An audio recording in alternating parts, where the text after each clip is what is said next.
రాజేశ్వరి చెప్పే కథలకి స్వాగతం. ఈరోజు మరొక చక్కటి కథతో మీ ముందుకొచ్చాను. ఇక కథలోకి వెళ్దాం. హాస్పిటల్లో అప్పుడే స్పృహలోకి వచ్చిన అర్జున్ ప్రజ్ఞని అడిగాడు. ఏం చెప్పాలో అర్థం కాలేదు. ప్రజ్ఞని వేరే హాస్పిటల్లో జాయిన్ చేశారని, అక్కడ తనకు ట్రీట్మెంట్ జరుగుతుందని చెప్పాడు అర్జున్ ఫ్రెండ్ శరత్. ఇప్పుడే తనని చూడాలంటూ పట్టుబట్టాడు. అది కాదు అర్జున్, నీ పరిస్థితి ఏం బాలేదు. ఇప్పుడు ఎక్కడికి వెళ్ళకూడదు. నా మాట వినరా అంది అతని తల్లి సరిత. కనీసం ఫోన్లో అయినా మాట్లాడించండి అన్నాడు అర్జున్. అప్పుడే డాక్టర్తో మాట్లాడి వచ్చిన అర్జున్ తండ్రి మోహన్ గారు, డాక్టర్ గారు నీకు రెస్ట్ చాలా అవసరమని చెప్పారు. కాసేపు పడుకో, తర్వాత మేమే దగ్గరుండి నిన్ను ప్రజ్ఞ దగ్గరికి తీసుకువెళ్తాం అన్నారు. ఆంటీ, అంకుల్, మీరు మార్నింగ్ నుండి ఏమీ తినలేదు. మీరు వెళ్ళి ఏదైనా తినండి, వీడి దగ్గర నేను ఉంటాను అంటూ చెప్పాడు శరత్. 2 రోజులు ఎలాగోలాగా ఆపగలిగారు. కానీ తర్వాత అర్జున్ని ఆపడం ఎవరి వల్ల కాలేదు. ప్రజ్ఞను చూసి తీరాల్సిందే అని పట్టుబట్టాడు. కొడుకు బాధ చూడలేక బయటకు వెళ్ళింది సరిత. అక్కడ మెడికల్ షాప్లో మందులు తీసుకుంటున్న అమ్మాయిని చూసి ఆశ్చర్యపోయింది. ఆ అమ్మాయి అచ్చం ప్రజ్ఞలాగే ఉంది. మోహన్ని పిలిచి ఆ అమ్మాయిని చూపించింది. ఆయన కూడా సరితలాగే ఫీల్ అయ్యాడు. ఏమండి, నాకు చిన్న ఆలోచన వచ్చింది. తను ఏమనుకుందో అది ఆయనకి చెప్పింది. నువ్వు చెప్పింది బాగానే ఉంది కానీ ఆ అమ్మాయి అందుకు ఒప్పుకుంటుందా అన్నారు. నేను ఒప్పిస్తానండి అంది సరిత. ఇద్దరు కలిసి ఆ అమ్మాయి దగ్గరికి వెళ్ళారు. నా పేరు సరిత, నీతో కొంచెం మాట్లాడాలి అమ్మా అంది సరిత. ఎవరండి మీరు? నాతో ఏం మాట్లాడతారు? మీరు నాకేమవుతారు అంది ఆ అమ్మాయి. కూర్చోమ్మా, నీకు అంత వివరంగా చెప్తాను అంది సరిత. అందరూ కలిసి పక్కనున్న బల్లపై కూర్చున్నారు. నా పేరు సరిత అంది. మరి నీ పేరేంటమ్మా అంది. నా పేరు గీత అంది. అమ్మా చూడమ్మా, నా పేరు సరిత, ఈయన మా వారు మోహన్, అదిగో ఆ రూమ్లో ఉన్న మా అబ్బాయి, మా ఒక్కగానొక్క కొడుకు అర్జున్ అని చెప్పింది గీత. ఆ రూమ్ కేసి చూసింది. కానీ తలుపులు కొంచెం మూసి ఉండడం వల్ల ఎవరూ కనపడలేదు తనకి. ఇంతకు నాతో ఏం పని ఆంటీ అంది గీత. నువ్వు మాకు ఒక సహాయం చేయాలమ్మా అంది సరిత. సహాయమా? నేనా అంది గీత ఆశ్చర్యపోతూ. అవునమ్మా, నువ్వే మా అబ్బాయిని కాపాడాలి అంది సరిత. నేను మీ అబ్బాయిని కాపాడటం ఏంటండి అంది గీత. గీత నీకు అంత వివరంగా చెప్తానని అప్పుడు చెప్పడం స్టార్ట్ చేసింది. మా అబ్బాయి ప్రజ్ఞ అనే అమ్మాయిని ప్రాణం కన్నా ఎక్కువగా ప్రేమించాడు. వాళ్ళ ప్రేమను మేము కూడా అంగీకరించాము. ఎంగేజ్మెంట్కి డేట్ ఫిక్స్ చేశాం. అంతా బాగుండి ఉంటే ఈరోజు వాళ్ళ ఎంగేజ్మెంట్ జరిగి ఉండేది. ఫ్రెండ్స్ పార్టీ అంటే ఇద్దరు వాళ్ళకు పార్టీ ఇచ్చారు. పార్టీ నుండి తిరిగి వచ్చేటప్పుడు వాళ్ళ కారు యాక్సిడెంట్ అయ్యింది. ప్రజ్ఞ అక్కడికక్కడే చనిపోయింది. మా అబ్బాయికి బాగా దెబ్బలు తగిలాయి. తలకు బలంగా తగలడం వల్ల డాక్టర్ గారు తన షాక్కు గురి అయ్యావి, ఏమీ చెప్పొద్దు అని అన్నారు. ప్రజ్ఞ విషయం, తను చనిపోయిన విషయం తనకింతవరకు చెప్పలేదు. చెబితే తట్టుకోలేడు వాడు. అందుకే నీ సహాయం కోసం వచ్చామంది సరిత. ఇప్పుడు నేనేం సహాయం చేయగలను ఆంటీ అంది గీత. అంతలో సరిత తన ఫోన్లో ఉన్న ఫోటో చూపించింది. ఆ ఫోటో చూసి ఆశ్చర్యపోతూ, అరే, ఈ అమ్మాయి అచ్చం నాలా ఉందే అంది గీత. అవునమ్మా, ఇద్దరు ఒకేలా ఉన్నారు. అందుకే నేను నిన్ను సహాయం అడుగుతున్నాను. నువ్వు ప్రజ్ఞలా నటించి నువ్వు మా అబ్బాయి ప్రాణాలు కాపాడాలి అంది. సారీ ఆంటీ, నా వల్ల కాదు. అది మీ అబ్బాయిని మోసం చేసినట్లే అవుతుంది. పైగా మా నాన్నగారికి ఆరోగ్యం అస్సలు బాగాలేదు. నాకు ఆయన్ని తప్ప ఎవ్వరూ లేరు. కూతురుగా ఆయన్ని దగ్గరుండి చూసుకోవడం నా బాధ్యత అంది. నువ్వు అలా అంటే నా కొడుకు నాకు దక్కడు. కావాలంటే నీ కాళ్ళు పట్టుకుంటా అంది సరిత ఏడుస్తూ. అమ్మా, మీ నాన్నగారి బాధ్యత మాది. ఆయనను చూసుకోవడానికి ఒక స్పెషల్ నర్స్ని పెడతా. ట్రీట్మెంట్కి ఎంత ఖర్చైనా నేను భరిస్తా అన్నారు మోహన్ గారు. వాళ్ళు అంతగా అడిగేసరికి కాదనలేకపోయింది గీత. సరే ఆంటీ, మీరు చెప్పినట్లే చేస్తా అంది గీత. చాలా థ్యాంక్స్ తల్లి, నీ మేలు ఈ జన్మలో మర్చిపోలేను అంది సరిత. పదండి, వాడి దగ్గరికి వెళ్దాం అన్నారు మోహన్. సరిత గీతలు అర్జున్ దగ్గరికి తీసుకొని వెళ్ళింది. తల్లిదండ్రులతో పాటు ఉన్న గీతను చూసి ప్రజ్ఞ అనుకున్నాడు అర్జున్. రా ప్రజ్ఞ, నీకోసమే నేను వద్దామనుకుంటున్నా అంటూ బెడ్ మీద నుంచి లేవబోయాడు. కానీ అది అతని వల్ల కాలేదు. గీతకి ఏం మాట్లాడాలో అర్థం కాలేదు. సరిత గీతను పట్టుకుని అర్జున్ దగ్గరికి తీసుకొని వెళ్ళింది. ప్రజ్ఞ, ప్రజ్ఞ అంటూ తెగ కలవరించావు కదరా! ఇదిగో నీ ప్రజ్ఞ వచ్చింది చూడు అంటూ గీత చెయ్యి అర్జున్ చేతిలో పెట్టింది. గీత చెయ్యి పట్టుకొని ముద్దాడి నీకేం దెబ్బలు తగలలేదు కదా! నీకు ఎలా ఉందో అని చాలా కంగారు పడ్డా తెలుసా అని అంటూ నిన్ను చూశాకే నా ప్రాణం లేచి వచ్చింది. ఐ లవ్ యూ బంగారం. నువ్వు లేకుండా నేను బ్రతకలేను అన్నాడు. అర్జున్ అలా అనేసరికి గీతకు తనకు తెలియకుండానే కన్నీళ్లు వచ్చేశాయి. ఒక అబ్బాయి నిజంగా ఒక అమ్మాయిని ఇంతలా ప్రేమిస్తాడా అనుకుంది మనస్సులో. గీత కన్నీళ్లను చూసి అర్జున్ ఆ కన్నీళ్లు తనకు తగిలిన గాయాలను చూసి ఏడుస్తుంది అనుకున్నాడు. ఏయ్ పిచ్చి, ఎందుకు ఏడుస్తున్నావు? నేను బాగానే ఉన్నాను చూడు, ముందు నువ్వు కళ్ళు తుడుచుకో, నువ్వు ఏడిస్తే నేను చూడలేను అన్నాడు అర్జున్. గీత కన్నీళ్లు తుడుచుకుంది. గుడ్ గర్ల్ అన్నాడు అర్జున్ నవ్వుతూ. కొడుకు ముఖంలో నవ్వు చూసిన సరిత, మోహన్లు చాలా సంతోషించారు. దానికి కారణమైన గీతకి మనసులోనే కృతజ్ఞతలు తెలిపారు. ఇంతలో అక్కడికి వచ్చిన శరత్ గీతను చూసి ఆశ్చర్యపోయాడు. అతని పరిస్థితి గమనించిన సరిత పక్కకు తీసుకెళ్లి గీత గురించి అంతా చెప్పింది. మన అర్జున్ని కాపాడటానికి ఆ దేవుడే గీతని ఇక్కడికి పంపించి ఉంటాడా ఆంటీ అని అన్నాడు శరత్. అవును శరత్, ఆ అమ్మాయి చాలా మంచిది. మన అర్జున్ని కాపాడడానికి చావు బతుకుల మధ్య ఉన్న తన తండ్రిని కూడా వదిలి వచ్చింది. ఏమిచ్చి తన రుణం తీర్చుకోవాలో నాకు అర్థం కావడం లేదు అంది సరిత. అర్జున్ గీతను విడిచి ఒక్క క్షణం కూడా ఉండడం లేదు. గీత అతను చెప్పేవన్నీ ఓపిగ్గా వింటుంది. చాలా ప్రేమగా మాట్లాడుతున్నాడు ఆమెతో. అంతగా ప్రేమించే అబ్బాయి దొరకడం ప్రజ్ఞ అదృష్టం అనుకుంది మనసులో. సరిత మోహన్ ఇద్దరు ఫ్రెష్ అవ్వడానికి ఇంటికి వెళ్ళారు. అంతలో హే ప్రజ్ఞ, ఇలారా, నా పక్కన వచ్చి కూర్చో, కబుర్లు చెప్పు అన్నాడు అర్జున్. ఉండండి, జ్యూస్ చేస్తున్నాను అంది గీత. ఏంటి, నువ్వు అసలు నా ప్రజ్ఞవేనా అన్నాడు అర్జున్. అదేంటి అలా అడుగుతున్నారు? నేను మీ ప్రజ్ఞనే. అసలు మీకు ఆ అనుమానం ఎందుకు వచ్చింది అంది గీత. మొన్నటిదాకా నువ్వు నన్ను ఏమని పిలిచేదానివి అన్నాడు అర్జున్. అర్జున్, అది అది అర్జున్ అనే పిలిచేదాన్ని. మరి ఇప్పుడు నన్ను ఏమని పిలుస్తున్నావు అన్నాడు అర్జున్. అది ఇప్పుడు నేను మిమ్మల్ని అంటూ ఏం చెప్పాలో అర్థం కాక అయోమయంలో ఉన్న గీతనాగి, నేను చెప్తాను విను అంటూ కంటిన్యూ చేశాడు అర్జున్. ఇప్పుడు కొత్తగా అండి, మీరు, గారు, ఎందుకు ఇవన్నీ కొత్తగా మాట్లాడుతున్నావు నాతో అన్నారు అర్జున్. ఓస్ అంతేనా అని మనసులో అనుకొని, మన పెళ్ళి అయ్యాక మిమ్మల్ని ఇలానే పిలవాలి కదండి అంది గీత.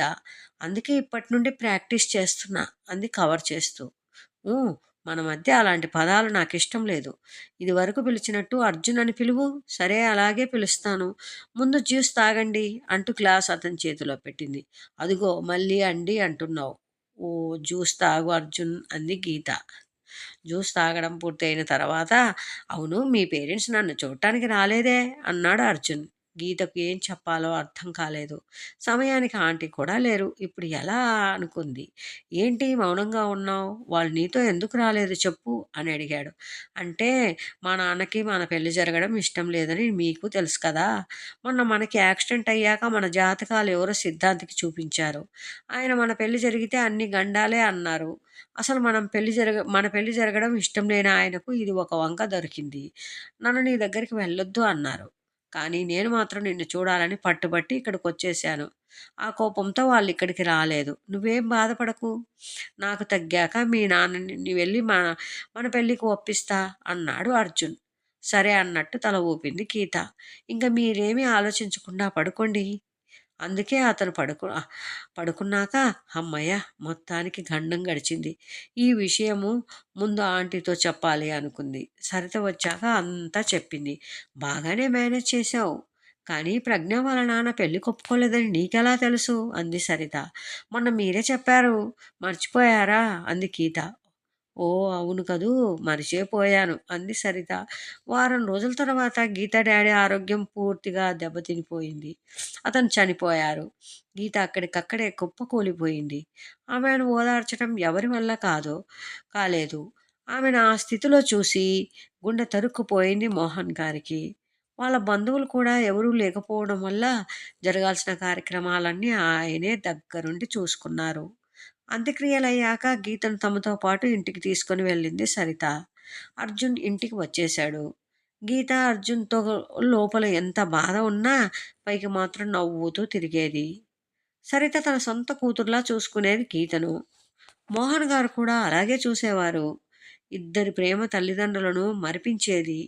అర్జున్కి పూర్తిగా తగ్గాక సరితతో పెళ్లి గురించి మాట్లాడటానికి ప్రజ్ఞ వాళ్ళ పేరెంట్స్తో మాట్లాడదాం అన్నాడు అర్జున్.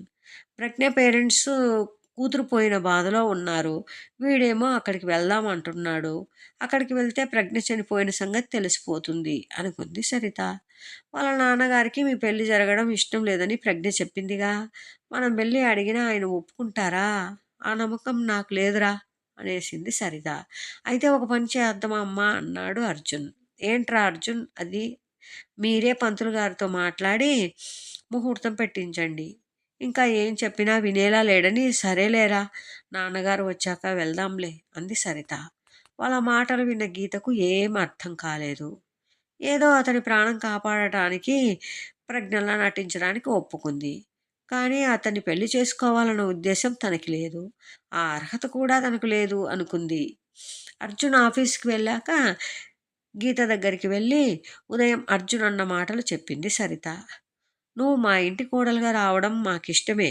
నీకన్నా మంచి అమ్మాయిని మా అబ్బాయికి చెయ్యలేము. నువ్వు ఒప్పుకుంటే పంతులు గారితో మాట్లాడతాం అంది సరిత. ఆంటీ, మీరేం మాట్లాడుతున్నారో నాకు అర్థం కావడం లేదు. అసలు ఆయన నన్ను ప్రజ్ఞ అనే అనుకుంటున్నారు. కానీ నేను గీతను. ఆయన మనల్ని, ముఖ్యంగా నన్ను తప్పుగా అనుకుంటారు అనేసి అంది. వాడి సంగతి వదిలేయి. ముందు నీకు వాడిని పెళ్లి చేసుకోవడం ఇష్టమేనా చెప్పు అంది సరిత. గీతకు ఈ కొద్ది రోజుల్లోనే అర్జున్ మీద ప్రేమ కలిగింది. కానీ వాళ్ళ అంతస్తుకు తను తూగలేనని మనసులోనే తన ప్రేమను దాచుకుంది. చెప్పమ్మా, నీకు ఇష్టమేనా అంది సరిత మళ్ళీ. ఆంటీ, ఆయనంటే నాకు కూడా ఇష్టమే, కానీ అతని మోసం చేయడం నాకు ఇష్టం లేదు అని అంది. మీ పెళ్ళయ్యాక సమయం వచ్చినప్పుడు వాడికి నిజం చెబుదాం. ఇప్పుడు చెప్పడం అంత మంచిది కాదు అని అని అంది సరిత. మీరెంత చెప్పినా ఆయన్ని మోసం చేయడం నాకు ఇష్టం లేదా ఆంటీ? ఒకవేళ ఆయనకి ఈ విషయం తెలిస్తే అంది గీత. మనం వాడి ప్రాణాలు నిలబెట్టడానికి ఇలా చేశామని అప్పుడు చెప్తే వాడే అర్థం చేసుకుంటాడు. నువ్వేం ఆలోచించకు. రేపే వెళ్ళి పంతులు గారితో మాట్లాడతా అంది సరిత. పెళ్ళికి మంచి ముహూర్తం పెట్టారు పంతులు గారు. పెళ్ళి చాలా ఘనంగా జరిగింది. హనీమూన్కి ఫారిన్కి కూడా వెళ్ళారు. అక్కడ వాళ్ళు చాలా సంతోషంగా గడిపారు. అతనికి దగ్గర అయ్యే సమయంలో గీత తన ప్రజ్ఞ కాదని చెబుదామనుకుంది. కానీ అతడు ఆమెకు అవకాశమే ఇవ్వలేదు. అర్జున్ గీతను చాలా ప్రేమగా చూసుకుంటున్నాడు.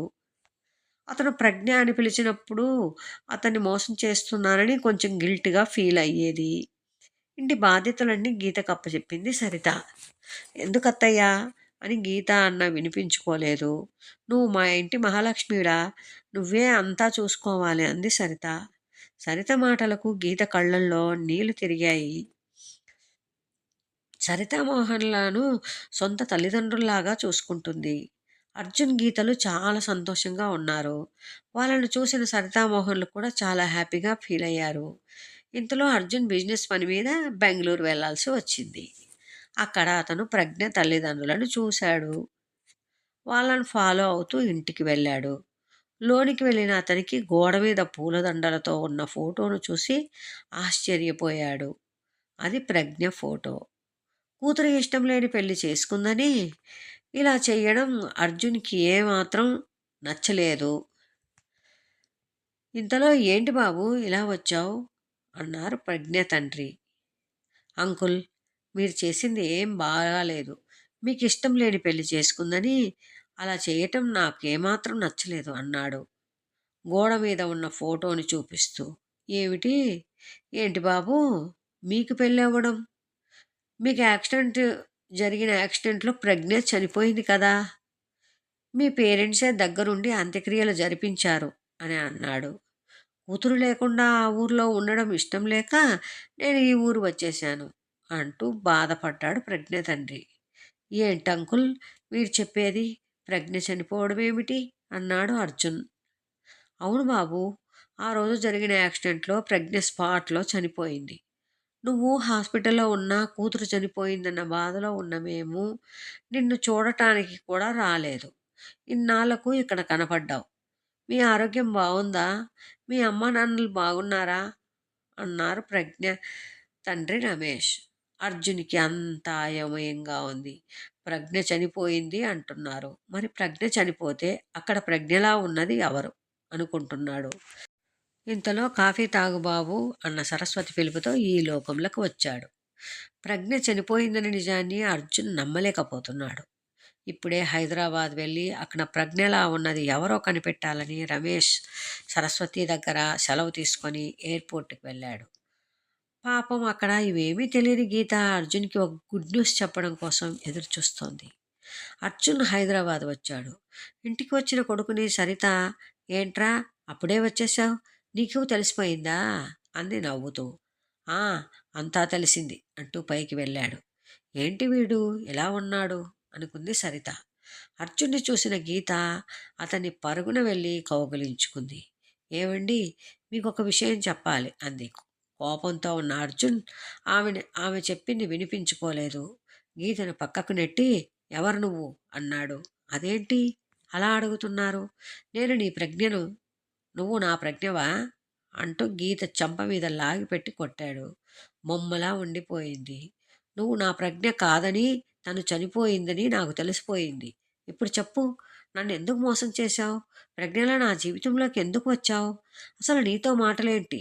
నువ్వు ఒక్క నిమిషం కూడా ఇక్కడ ఉండడానికి వీల్లేదు" అంటూ ఆమె జుట్టు పట్టుకొని గదిలోంచి బయటికి గెంటేశాడు. పడబోయిన గీతను సరిత పట్టుకుంది. "ఏమైందిరా నీకు? అమ్మాయితో ఎందుకు అలా ప్రవర్తిస్తున్నావు?" అంది. "అసలు ఇది ఏం చేసిందో తెలుసా? ఇది మన ప్రజ్ఞ కాదు. ప్రజ్ఞ ఆ రోజు జరిగిన యాక్సిడెంట్లో చనిపోయింది. ఆ విషయం నిన్ననే ప్రజ్ఞ వాళ్ళ నాన్నగారు చెప్పారు" అనేసి, "ఇది మనల్ని మోసం చేసి ప్రజ్ఞ స్థానంలో మన ఇంటికి వచ్చింది" అన్నాడు అర్జున్. "అసలు దీనితో ఈ మాటలేంటమ్మా? ముందు దీన్ని బయటకు పంపించాలి" అంటూ గీత దగ్గరికి రాబోయాడు. సరిత అర్జున్ని ఆపి, "తను మోసం చెయ్యలేదురా. నీ ప్రాణాలు రక్షించడానికి మేమే తనను నీ దగ్గరికి తీసుకొని వచ్చాము. ఇందులో అసలు ఆ అమ్మాయి తప్పు ఏమీ లేదు" అంటూ జరిగిందంతా చెప్పింది. "నువ్వు ఎన్నైనా చెప్పమ్మా, నా ప్రజ్ఞస్థానాన్ని నేను ఎవ్వరికీ ఇవ్వలేను. దీన్ని నేను భార్యగా అంగీకరించలేను. మీరందరూ నన్ను మోసం చేశారు" అన్నాడు అర్జున్. "అది కాదురా, నేను చెప్పేది విను" అని సరిత చెప్తున్నా వినకుండా, "ఇప్పుడు నాకేం చెప్పొద్దు. అది ఇక్కడ ఉండడానికి వీల్లేదు. ముందు దాన్ని ఇంట్లో నుంచి బయటకు పంపించి" అన్నాడు అర్జున్. "బయటకు వెళ్ళమంటే ఎక్కడికి వెళ్తుందిరా? తనకెవరున్నారని? ఇది అసలే వట్టి మనిషి కూడా కాదు. మన వారసుడు తన కడుపులో పెరుగుతున్నాడు. ఈ స్థితిలో తనని ఎక్కడికి పంపించను? తన ఇల్లు వదిలి ఎక్కడికి వెళ్ళదు" అంది సరిత గట్టిగా. "ఒక్కసారి స్థిమితంగా ఆలోచించు. ఆ రోజు గీత వల్లే నువ్వు ప్రాణాలతో నిలబడింది. లేకపోతే పిచ్చివాడివైపోయి ఉండేవాడివిరా" అనింది సరిత. "ఆ, ఇప్పుడు మాత్రం ఏమైందమ్మా? మీరు చేసిన మోసానికి నిజంగా పిచ్చివాడినైపోయేలా ఉన్నాను" అన్నాడు. "నా బాధ మీకు అర్థం కాదు. నా ప్రజ్ఞ స్థానాన్ని వేరే ఎవ్వరికీ ఇవ్వలేను. రూపంలో ఒకేలా ఉన్నా నా మనసు మాత్రం ప్రజ్ఞ దగ్గరే ఉంది" అంటూ తల పట్టుకొని కూర్చున్నాడు అర్జున్. గీత ఏడుస్తూనే ఉంది. తను ఏం చెప్పినా వినే స్థితిలో లేడు అర్జున్. "చూడు అర్జున్, అయిందేదో అయింది. నువ్వు అవునన్నా కాదన్నా గీత నీ భార్య. నీ బిడ్డకు తల్లి కాబోతోంది. కనుక నువ్వు అన్నీ మర్చిపోయి సంతోషంగా ఉండరా" అంది సరిత. "నువ్వు చెప్పినంత ఈజీ కాదు నేను తనతో కలిసి ఉండడం. అయినా నీకు నాకన్నా తనే ఎక్కువైపోయింది. నాకు నువ్వు ఎక్కువ కాబట్టి నీ ప్రాణాలు కాపాడుకోవడానికి గీతను తీసుకొచ్చాను" అంది సరిత. "నీ ఇష్టం వచ్చినట్లు చేసుకో. అది మాత్రం నా కంట పడటానికి వీలు లేదు" అంటూ అక్కడి నుండి వెళ్ళిపోయాడు. "అత్తయ్యా" అంటూ సరితని కరుచుకుపోయింది గీత. "ఊరుకో అమ్మా, కోపం తగ్గాక వాడే దారికి వస్తాడు" అంటూ తన గదిలోకి తీసుకొని వెళ్ళింది. మోహన్ వచ్చాక జరిగిందంతా సరిత చెప్పింది. ఆయన వెళ్ళి కొడుకుతో మాట్లాడాడు. అర్జున్ గీత విషయంలో చాలా మొండిగా ఉన్నాడు. తన మనసు మార్చుకునే స్థితిలో లేడు. ఆ రోజు నుండి అర్జున్ ఎవరితో మాట్లాడటం లేదు. రాత్రి పడుకోవడానికి మాత్రం ఇంటికి వస్తున్నాడు.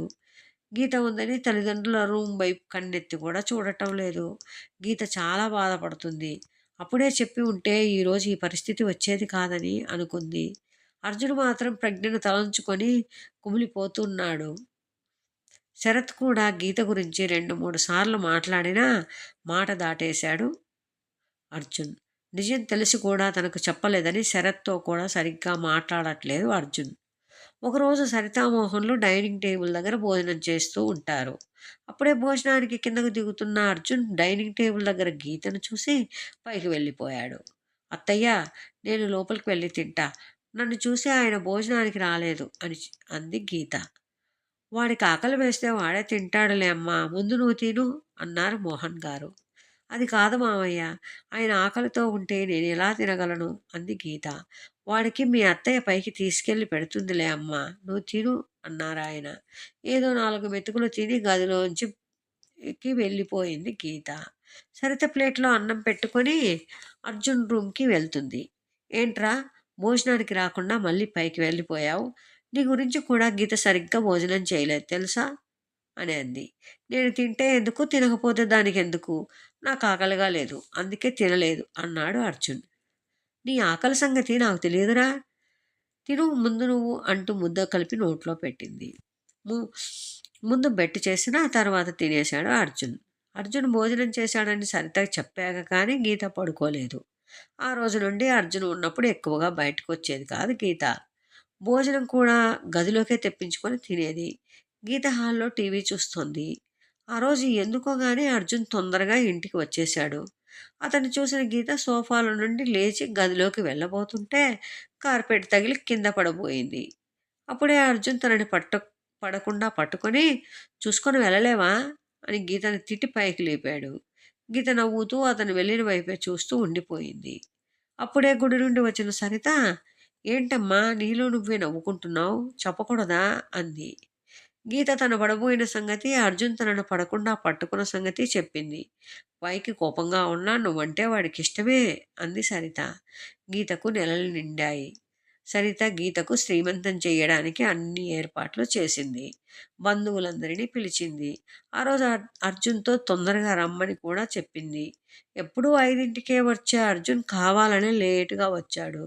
కొడుకు సంగతి ముందుగా కనిపెట్టిన సరిత ఫంక్షన్ లేటుగా స్టార్ట్ చేస్తుంది. అర్జున్ చేతికి అక్షింతలు ఇచ్చి గీతను ఆశీర్వదించమని అంది సరిత. అతనికి ఇష్టంగా లేకపోయినా బంధువులు ఏమనుకుంటారో ఏమో అని గీతకు అక్షింతలు వేసి గాజులు తొడిగాడు. గీత చాలా సంతోషించింది. గీత అర్జున్ ఆశీర్వాదం కోసం వంగబోతే వద్దని వారించాడు. అతని అక్షింతలు వేసి బయటికి వచ్చాక మిగిలిన ముత్తైదువులంతా ఆశీర్వదించారు. నిండు గర్భిణిగా ఉన్న గీతను అలా చూస్తూ ఉండిపోయాడు అర్జున్. దూరంగా నిలబడిపోయి. ఎంత కాదనుకున్నా తాళి కట్టిన భార్య కదా, కాస్తో కూస్తో ప్రేమ ఉంటుంది మనసులో అతనికి. కానీ బయటపడటం లేదు. ఒకరోజు దగ్గర బంధువుల పెళ్లికి వెళ్ళారు సరితామోహన్లు. ఇంట్లో గీత మాత్రమే ఉంది. ఆ రోజు పని మనిషి కూడా ఏదో పని ఉందని బయటికి వెళ్ళిపోయింది. ఆ రోజు అర్జున్ 10 దాటాక ఇంటికి వచ్చాడు. అతను భోజనానికి కూర్చుంటే గీత అతనికి వడ్డించడానికి వచ్చింది. ఆమె వడ్డించబోతే అతను వద్దన్నాడు. రత్నాలు ఏది అన్నాడు. ఆమె ఏదో పని మీద ఉందని బయటికి వెళ్ళింది అని చెప్పింది. నాకు చేతులు ఉన్నాయి, నేను వడ్డించుకోగలను, నువ్వు వెళ్ళిపో అన్నాడు కోపంగా. అప్పటికే గీత నీరసంగా ఉండడం వల్ల లోపలికి వెళ్ళిపోయింది. అర్ధరాత్రి దాటాక గీతకు నొప్పులు మొదలయ్యాయి. గదిలో నుండి బయటకు వచ్చిన అర్జున్ని పిలిచింది. అతను ఎంతకీ పలకలేదు. నొప్పులు ఎక్కువయ్యేసరికి సోఫాలో కూలబడిపోయింది. నొప్పులు భరించడం వల్ల తన వల్ల కాలేదు. పిలిచే ఓపిక కూడా లేక పక్కనే ఉన్న ఫ్లవర్ వాజ్ నెట్టేసింది. ఆ చప్పుడుకి అర్జున్ మెలకువ వచ్చి కిందకు వచ్చాడు. నొప్పులతో బాధపడుతున్న గీతను చూసి చలించిపోయాడు అర్జున్. వెంటనే గీతను ఎత్తుకొని కారులో కూర్చోబెట్టి హాస్పిటల్కి తీసుకెళ్లాడు అర్జున్. అంత నొప్పిలో కూడా నన్ను క్షమించండి, నేను మిమ్మల్ని కావాలని మోసం చెయ్యలేదు. ఎప్పటికప్పుడు మీకు నేను ప్రెగ్నెంట్ కాదు అని చెబుదామనుకుంటున్నా. ఆ విషయం తెలిస్తే మీరు ఏమైపోతారో అని చెప్పలేదు అంటున్న గీతను చూసి చాలా బాధపడ్డాడు. ఈ సమయంలో గీతను ఒంటరిగా వదిలేసి వెళ్ళిపోయిన తల్లిదండ్రుల మీద కూడా కోపం వచ్చింది అతనికి. గీతను లేబర్ రూమ్కి తీసుకెళ్లారు డాక్టర్. చాలా టెన్షన్ పడ్డాడు అర్జున్. తండ్రికి ఫోన్ చేసి చెప్పాడు. వాళ్ళు వెంటనే బయలుదేరి హాస్పిటల్కి వచ్చారు. వాళ్ళు రాగానే బాగా తిట్టిపోశాడు. అతని మాటలకి కోపం రాకపోగా చాలా సంతోషించారు. ఈ రకంగా అయినా గీత మీద ప్రేమ బయట పెట్టాడు అని. గీత అన్న మాటలు గుర్తుకు వచ్చి ఇన్నాళ్ళు ఒక అమాయకురాలని బాధ పెట్టాను అని చాలా బాధపడ్డాడు అర్జున్. చనిపోయిన ప్రజ్ఞ గురించి ఆలోచించాను కానీ నన్ను ఇంతగా ప్రేమించే గీతను దూరం పెట్టాను అని తనను తానే తిట్టుకున్నాడు. గీతకు 12 మగబిడ్డ పుట్టాడు. సరిత బాబుని తీసుకొని వచ్చి అర్జున్ చేతిలో పెట్టింది. ఆ స్పర్శ అతనికి చాలా కొత్తగా అనిపించింది. బాబుని అలా చూస్తూ ఉండిపోయాడు. ఏంట్రా అలా చూస్తున్నావు? వాడికి నీ దిష్టే తగిలేటట్టుంది అంది సరిత. ఇంతలో బాబు ఏడవటంతో గీత దగ్గరికి తీసుకెళ్ళింది. గీత అప్పుడే స్పృహలోకి వచ్చింది. బాబుని గీత పక్కన పడుకోబెట్టింది. నన్ను క్షమించి గీత, ఈ సమయంలో నిన్ను వదిలి వెళ్ళాల్సింది కాదు అంది సరిత. సమయానికి వాడు ఉండబట్టి సరిపోయింది, లేకపోతే ఏమయ్యేది అంది సరిత. అయ్యో అవేం మాటలు అత్తయ్య అంది గీత. ఏంట్రా బయటే నిలబడ్డావు, లోపలికి పద వెళ్దాం అంటూ అర్జున్ని గీత దగ్గరికి తీసుకొని వచ్చారు మోహన్ గారు. అర్జున్ గీతలు ఒకరినొకరు చూసుకుంటూ ఉండిపోయారు. వాళ్ళని అక్కడే వదిలి సరిత వాళ్ళు బయటికి వెళ్ళిపోయారు. బాబు ఏడవటంతో ఈ లోకంలోకి వచ్చారు ఇద్దరు. నన్ను క్షమించి గీత, అనవసరంగా నిన్ను ఇన్నాళ్ళు బాధ పెట్టాను అన్నాడు అర్జున్. నేను మిమ్మల్ని క్షమించడం ఏమిటండి, మీరే నన్ను క్షమించాలి అంది గీత. ఇద్దరు తర్వాత క్షమించుకోవచ్చు, ముందు బాబుకి పాలు పట్టు అంది సరిత గీతతో. గీత సిగ్గుపడుతూ బాబుకి పాలు పట్టింది. ఏరా బుడ్డోడా, నువ్వు పుడుతూ మీ అమ్మా నాన్నల్ని కలిపేశావే అంది సరిత బాబు బుగ్గలు నిమురుతూ. ఆ రోజు నుండి గీత అర్జున్లు చాలా సంతోషంగా ఉన్నారు. ఇదండి కథ. మరొక చక్కటి కథతో మళ్ళీ కలుద్దాం. ఈ కథ నచ్చినట్లయితే లైక్ చేయండి, షేర్ చేయండి, సబ్స్క్రైబ్ చేయండి. Thank you for watching. Have a nice day.